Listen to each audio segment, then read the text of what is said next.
Morning students, now open your grammar textbook, page number 22. We will start about the pronouns and kind of pronouns, 6 numbers, reflexive pronoun. Okay, yesterday I was explained the another pronouns, kinds of another pronouns. Now we will start about the 6 reflexive pronoun. When the action of the subject reflects upon itself, it's called reflexive pronoun. For example, यहाँ पे reflexive pronoun कैसा pronoun होता है, यहाँ पे जो subject होता है वो कोई एक्शन वर्ड्स होता है, मतलब एक्शन उनमें होती है, तो वो उसको हम रिफ्लेक्ट करके जो आता है इट सेल्फ, मतलब खुद के बारे में लिखना होता है, और खुद के बारे में उसको मतलब चेंज करके लिखना होता है, उसको बोलते हैं reflexive pronoun. For example, I injured my self, मतलब मैंने खुद को ही इंजर किया है, मतलब मैं खुद ही इंजर हुई है, तो आई का I injured and myself is the reflexive pronoun. I is the subject. Okay, तो यहाँ पे आई का क्या हो गया है रिफ्लेक्सिव प्रोनाउन में माई सेल्फ. तो यहाँ पे आई इंजर्ड माई सेल्फ, सब्जेक्ट को रिलेटेड यहाँ पे मतलब जो एक्शन होती है वो सब्जेक्ट के रिलेटिव ही होती है. बी है दे ब्लेम देमसेल्व्स, तो यहाँ पे दे क्या है सब्जेक्ट है, फिर उसका रिफ्लेक्सिव प्रोनाउन में चेंज होगा तो देमसेल्व्स हो जाएगा. सी ब्लेम हर सेल्फ, सी का क्या होगा रिफ्लेक्सिव प्रोनाउन में हर सेल्फ हो जाता है, तो सी ब्लेम हर सेल्फ, मतलब खुद ने खुद को ही ब्लेम किया है, मतलब यहाँ पे जो भी सब्जेक्ट होता है जो रिफ्लेक्स होता है वो खुद के लिए होता है, मतलब इट सेल्फ खुद के लिए ही यहाँ पे जो होता है उसको बोलते हैं reflexive pronoun. The child hurt itself, मतलब चाइल्ड ने खुद को ही हर्ट किया है, तो यहाँ पे द चाइल्ड जो होता है उसकी जगह पे यहाँ पे रिफ्लेक्सिव प्रोनाउन में जो वर्ड आएगा वो इट सेल्फ है. A reflexive pronoun is form by joining self और सेल्फ, मतलब यहाँ पे दो वर्ड्स के जॉइनिंग होते हैं, उसमें एक सेल्फ होता है और दूसरा है self. Some pronouns as suffix. Self is suffix is singular personal pronoun and self to plural personal pronoun. मतलब यहाँ पे जो self का यूज़ होता है वो singular में होता है और selves का होता है प्लूरल में होता है, मतलब प्लूरल पर्सनल प्रोनाउन में होता है. यहाँ पे दिखाया गया है एक चार्ट है जो आपको you will write down in your grammar notebook, आपको ग्रामर की नोटबुक में ये चार्ट भी लिखना है. फर्स्ट है माई plus self my self, him plus self him self, it plus self it self, your plus self your self, ये singular में आता है. प्लूरल में आप देखोगे अवर प्लस स्लैव्स, मतलब अवर प्लस सेल्व्स तो our selves, them plus selves them selves, your plus selves your selves, मतलब यहाँ पे जो प्लूरल में आएगा our selves them selves and your selves. यहाँ पे सिंगुलर में S E L F L मतलब सेल्फ वाला वर्ड जो होता है वो सिंगुलर में आता है, S E L V E S जो पीछे लगता है वो प्लूरल में आता है, मतलब वो एक से ज़्यादा के बारे में बात होती है तो सेल्व्स आता है, पर्टिकुलर वन पर्सन के बारे में होती है तो सेल्फ आता है, मतलब my self.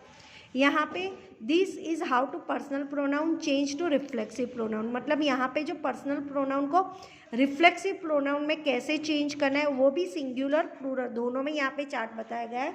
You will see this chart, first person second person and third person. First है सिंगुलर में क्या आएगा पर्सनल, तो पर्सनल प्रोनाउन में पहले क्या होगा आई, तो आई का रिफ्लेक्सिव में क्या हो जाएगा, मैंने फर्स्ट ऑफ ऑल स्टार्टिंग में भी मैंने एक्सप्लेन किया था कि आई का माई सेल्फ, मतलब आई इंजर्ड माई सेल्फ, खुद ने खुद को इंजर किया है मतलब कर रहा है, तो वो मतलब उसको सीधा सब्जेक्ट आई से रिफ्लेक्सिव प्रोनाउन में चेंज होगा तो माई सेल्फ हो जाएगा, मतलब पर्सनल प्रोनाउन है, मतलब पर्सनल से सीधा रिफ्लेक्सिव में उसका चेंज होगा तो माई सेल्फ होगा.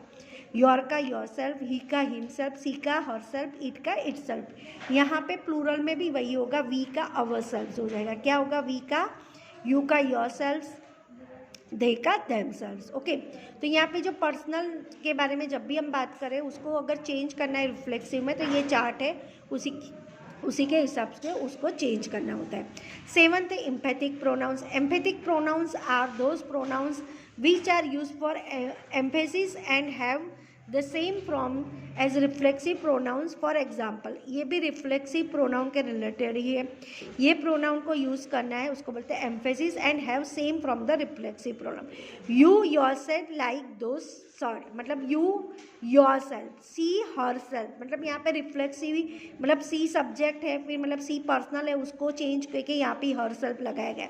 वी के साथ वी का क्या होता है अवर सेल्फ, तो we is the personal pronoun में आएगा सीधा उसको चेंज होगा, तो मतलब एम्पैथिक एंड रिफ्लेक्सिव दोनों सेम ही है.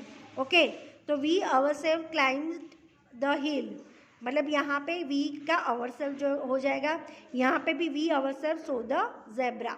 तो यहाँ पे वी का जो होगा वो एम्फेथिक प्रोनाउंस में चेंज होके अवरसेल्फ हो जाएगा। And emphatic pronoun can not function as a subject, मतलब उनका कोई प्रोनाउन, एम्फेथिक प्रोनाउन का कोई सब्जेक्ट का फंक्शन होता नहीं है, वो जनरली कोई किसी के भी बारे में हम लिख सकते हैं। 8 नंबर का है distributive pronoun. The pronoun that refer to person, place और thing one at a time are called a distributive pronouns. For example, each of them got a prize, neither of them came to see him, either of the two roads leads to Chennai। मतलब यहाँ पे जो the distributive pronoun में क्या आएगा, इसमें person होता है, प्लेस होता है और थिंग्स, तीनों मतलब one time is called the distributive pronoun. मतलब एक ही टाइप का यहाँ पे जो यूज़ होता है उसको डिस्ट्रीब्यूटिव प्रोनाउन बोलते हैं। ईच ऑफ देम, मतलब यहाँ पे मैंने एग्जांपल बताया, the words each, neither, either and usually used to distributive pronoun, ये सारी चीज़ें डिस्ट्रीब्यूटिव प्रोनाउन में होता है। एंड लास्ट है relative pronouns. The pronoun who, whose, whom, that and which join two sentences and reflects back to nouns going the before them, they are called relative pronouns. Who, which and that are the words most frequently used to relative pronoun. relative pronoun जो दो sentence, मतलब दो words, two sentence को joint करता है, और joint में भी ये pronouns who, whose, whom, that and which, ये सारे वर्ड से ज्वाइन करते हैं, उसको बोलते हैं रिलेटिव प्रोनाउंस। ओके, यहाँ पे as a rule who, whose whom use the person only for the exam, ये पर्सन के लिए यूज होता है। I met John, John stood first in the class, तो I met John who stood first in the class, तो John मतलब John के बारे में बात होती है। Which is use for things without life and animals, for example which animals और थिंग्स के लिए यूज होती है। Sarah has found a bag, she had lost the bag, Sarah has found a bag which she had lost, मतलब वो things के लिए भी यूज़ होती है, या विदाउट लाइफ फॉर एनिमल्स के लिए भी यूज़ होता है। That is use for both person and things. I know that hostel, he lives in the hostel, I know that hostel that he lives in. I have lost the ball my friend and had given me, I have lost the ball that my friend had given me। मतलब that का use होता है वो person things में, person या things दोनों में होता है, बोथ में उसका यूज़ होता है। ओके स्टूडेंट, यहाँ पे प्रोनाउंस ख़त्म हो गए, ये चैप्टर यहाँ पे फिनिश होता है। Tomorrow I will explain the exercise. Thank you.